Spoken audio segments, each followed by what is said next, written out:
Yang pertama yakni huruf kapital dan huruf miring. Huruf kapital atau sering disebut dengan huruf besar memiliki kaidahnya. Yang pertama yakni huruf kapital atau huruf besar dipakai sebagai unsur pertama kata pada awal kalimat. Contohnya, dia mengantuk. Yang kedua, huruf kapital dipakai sebagai huruf pertama petikan langsung. Contohnya, adik bertanya, kapan kita pulang? Yang ketiga, huruf kapital dipakai sebagai huruf pertama dalam ungkapan yang berhubungan dengan nama Tuhan dan kitab suci, termasuk kata ganti untuk Tuhan. Contohnya, Allah yang Maha Kuasa. Yang keempat, huruf kapital dipakai sebagai huruf pertama nama gelar kehormatan, keturunan, dan keagamaan yang diikuti nama orang. Contohnya, Mahaputra Yamin, Sultan Hasanuddin, Haji Agus Salim. Yang kelima, huruf kapital dipakai sebagai huruf pertama unsur nama jabatan dan pangkat yang diikuti nama orang atau dipakai sebagai pengganti nama orang tertentu, nama instansi atau nama tempat. Contohnya, Wakil Presiden Adam Malik, Perdana Menteri Nehru. Huruf kapital tidak dipakai sebagai huruf pertama nama jabatan dan pangkat yang tidak diikuti nama orang, nama instansi, atau nama tempat. Contohnya, siapakah gubernur yang baru dilantik itu? Yang keenam, huruf kapital dipakai sebagai huruf pertama unsur nama orang. Contohnya, Amir Hamzah, Dewi Sartika. Huruf kapital tidak dipakai sebagai huruf pertama nama orang yang digunakan sebagai nama jenis atau satuan ukuran. Contohnya, mesin diesel 10 volt. Nah, 7. Huruf kapital dipakai sebagai huruf pertama nama bangsa, suku bangsa, dan bahasa. Contohnya, bangsa Indonesia, suku Sunda. Huruf kapital tidak dipakai sebagai huruf pertama nama bangsa, suku, dan bahasa yang dipakai sebagai bentuk dasar kata turunan. Contohnya, mengindonesiakan kata asing. Yang kedelapan, huruf kapital dipakai sebagai huruf pertama nama tahun, bulan, hari, hari raya, dan peristiwa sejarah. Contohnya, tahun Hijriah, Agustus, bulan Maulid. Huruf kapital tidak dipakai sebagai huruf pertama peristiwa sejarah yang tidak dipakai sebagai nama. Contohnya, Soekarno dan Hatta memproklamasikan kemerdekaan bangsanya.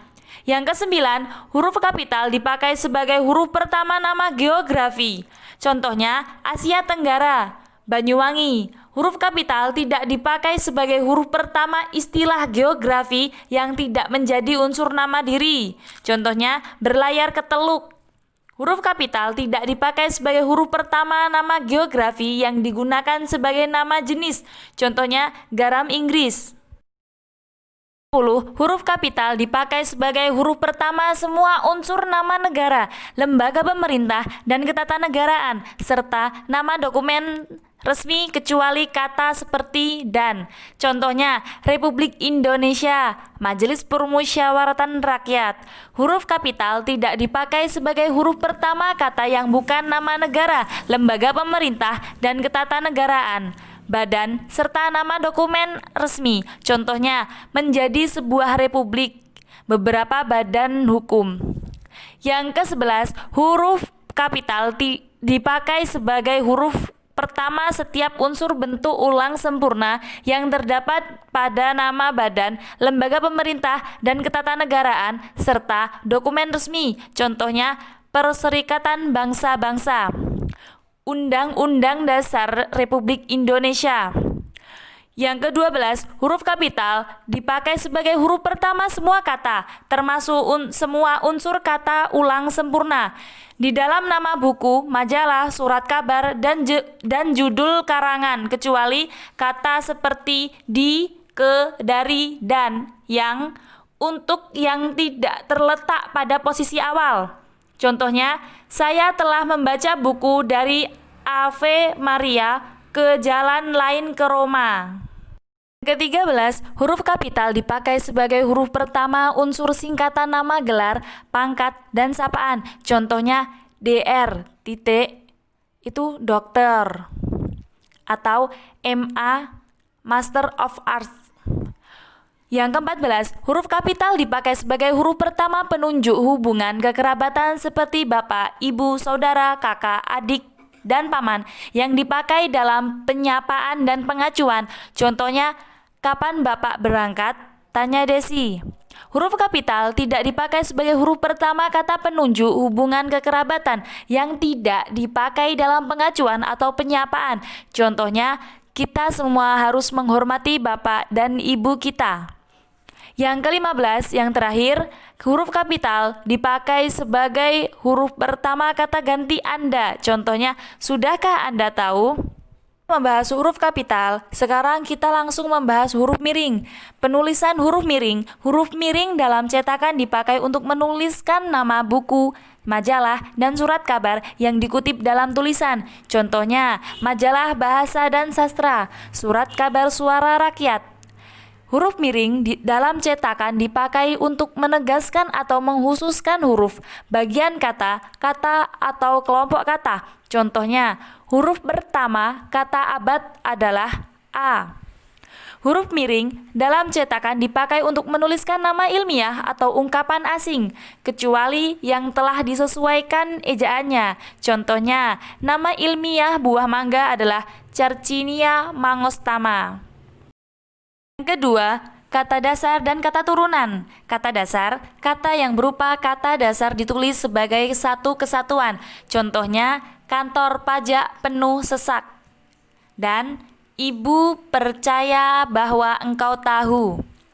Kata turunan. Yang pertama, imbuhan awalan, sisipan, akhiran ditulis serangkai dengan kata dasarnya. Contohnya, bergetar, dikelola. Yang kedua, jika bentuk dasar berupa gabungan kata, awalan, atau akhiran ditulis serangkai dengan kata yang langsung mengikuti atau mendahuluinya. Contohnya, bertepuk tangan, garis bawahi. Yang ketiga, jika bentuk dasar yang berupa gabungan kata mendapat awalan dan akhiran sekaligus unsur gabungan kata, itu ditulis serangkai. Contohnya, menggaris bawahi, menyebar luaskan. Yang keempat, jika salah satu unsur gabungan kata hanya dipakai dalam kombinasi, gabungan kata itu ditulis serangkai. Contohnya, adipati, antar kota, dasawarsa. Ketiga, gabungan kata. 1. Gabungan kata yang lazim disebut kata majemuk, termasuk istilah khusus. Unsur-unsurnya ditulis terpisah. Contohnya, duta besar, kambing hitam. 2. Gabungan kata termasuk istilah khusus yang mungkin menimbulkan kesalahan pengertian dapat ditulis dengan tanda hubung untuk menegaskan pertalian unsur yang bersangkutan. Contohnya, buku sejarah baru anak istri saya. Gabungan kata untuk berikut ditulis serangkai. Contohnya, ada kalanya, beasiswa. 4. Kata ganti dan depan. Kata ganti ku, mu, dan nya. Kata ganti ku ditulis serangkai dengan kata yang mengikutinya. Ku, mu, dan nya ditulis serangkai dengan kata yang mendahuluinya. Contohnya, apa yang kumiliki boleh kamu ambil. Bukuku, bukumu, dan bukunya tersimpan di perpustakaan. Kata depan di, ke, dan dari. Kata depan di, ke, dan dari ditulis terpisah dari kata yang mengikutinya, kecuali di dalam gabungan kata yang sudah lazim dianggap sebagai satu kata seperti kepada dan daripada. Contohnya, kain itu terletak di dalam lemari. Kemana saja ia selama ini?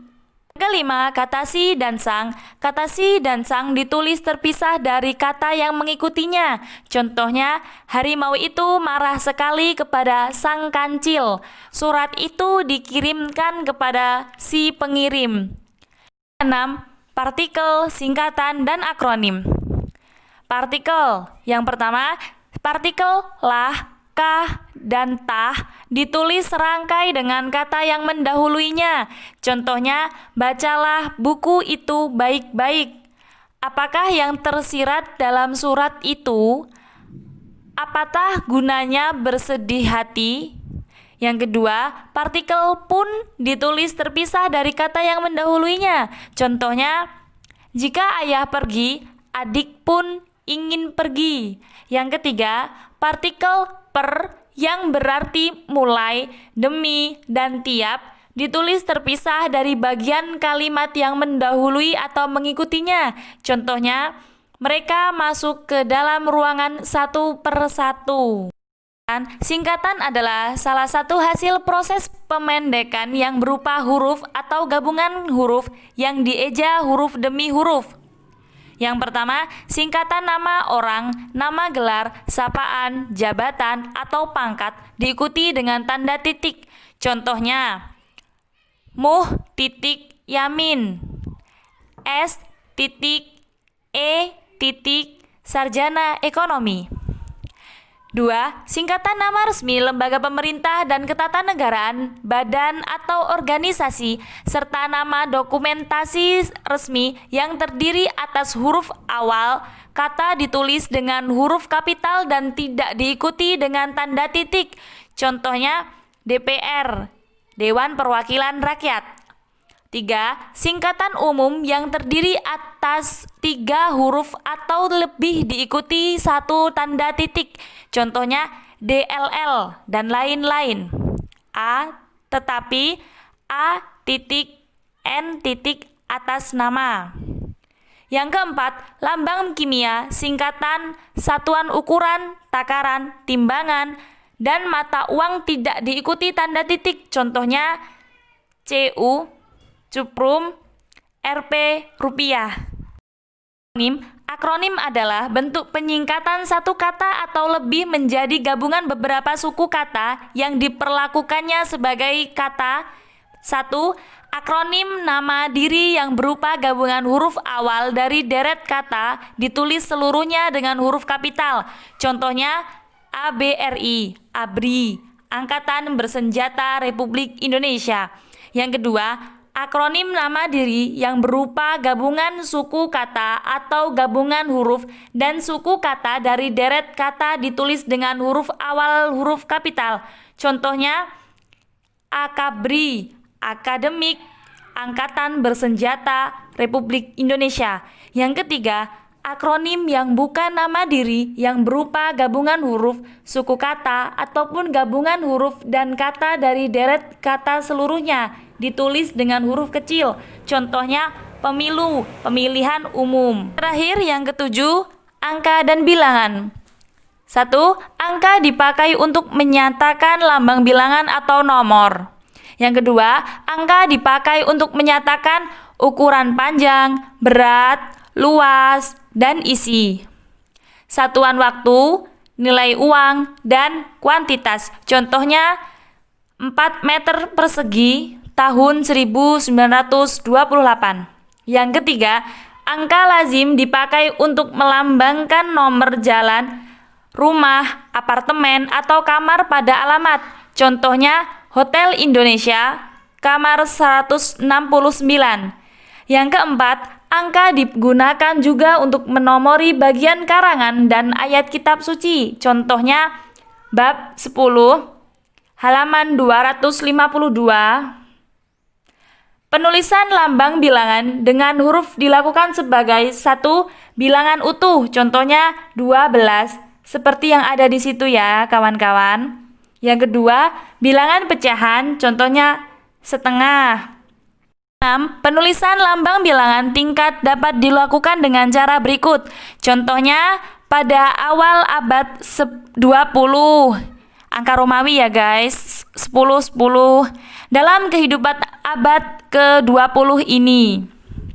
Yang ketujuh, penulisan lambang bilangan yang mendapatkan akhiran an mengikuti cara yang berikut. Contohnya tahun 50-an atau tahun 50-an. Yang kedelapan, lambang bilangan yang dapat dinyatakan dengan satu atau dua kata ditulis dengan huruf kecuali jika beberapa lambang bilangan dipakai secara berurutan seperti dalam perincian dan pemaparan. Contohnya, Amir menonton drama itu sampai 3 kali. Yang 9. Lambang bilangan pada awal kalimat ditulis dengan huruf. Jika perlu, susunan kalimat diubah sehingga bilangan yang tidak dapat dinyatakan dengan satu atau dua kata tidak terdapat pada awal kalimat. Contohnya, 15 orang tewas dalam kecelakaan itu. Bukan 15 orang tewas dalam kecelakaan itu. Seperti contoh yang ada di papan tulis ini ya guys. 10. Angka yang menunjukkan bilangan utuh secara besar dapat dieja. Contohnya, perusahaan itu baru saja mendapat pinjaman 250 juta rupiah. Yang ke-11, bilangan tidak perlu ditulis dengan angka dan huruf sekaligus dalam teks, kecuali di dalam dokumen resmi seperti akta dan kwitansi. Contohnya, kantor kami mempunyai 20 orang pegawai. Bukan kantor kami mempunyai 20 orang pegawai. Seperti contoh di situ ya guys.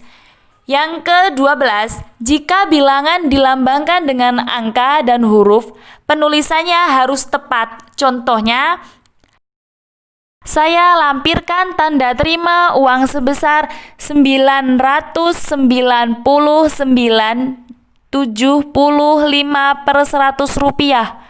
Bukan seperti ini tulisannya. Saya lampirkan tanda terima uang sebesar 999,75 per 100 rupiah. Seperti di situ ya guys contohnya. Pembahasan tentang pemakaian huruf dan kata selesai. Intinya, pemakaian huruf dan kata itu meliputi huruf kapital, huruf miring, kata dasar, kata turunan, gabungan kata, kata ganti dan depan, kata si dan sang, partikel, singkatan, akronim, dan angka dan bilangan. Selesai sudah pembahasan pemakaian huruf dan kata. Jika kalian ada yang kurang jelas atau tidak paham, silahkan berkomentar di kolom komentar. Dan sebelum saya akhiri, apabila saya ada kesalahan atau kekurangan dalam menjelaskan pemakaian huruf dan kata, saya mohon maaf. Saya akhiri, nun wal qalami wa ma yaskurun. Wassalamualaikum warahmatullahi wabarakatuh.